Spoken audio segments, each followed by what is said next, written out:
of our committee, Ms. Plaskett, Virgin Islands. For how long is, I'm sorry? Oh, 2 minutes. Gentlelady is recognized for 2 minutes. Thank you, Madam Speaker. I wanted to respond first to the distinguished gentleman from California, the minority leader, Mr. McCarthy, when he talked about us doing work. He asked us if work was being done here in Congress and that we weren't responding to the daily needs of America. I would remind him and remind the Speaker that we are, in fact, have passed the Violence Against Women Act in the Judiciary Committee. The Energy and Commerce Committee passed the prescription drug bill that came to this floor. Energy and Commerce is working on Medicaid as we speak right now.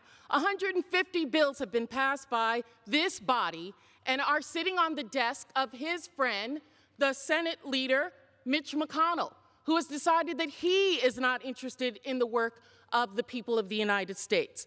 But guess what?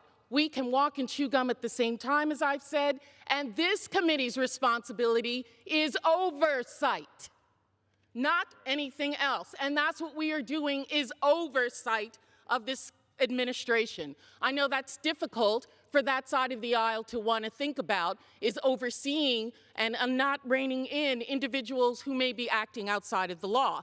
Last year, when the Secretary Ross testified before Congress, he said that he added the citizenship question solely to help the Department of Justice enforce the Violence Rights Act. We understand now that that may not have been true.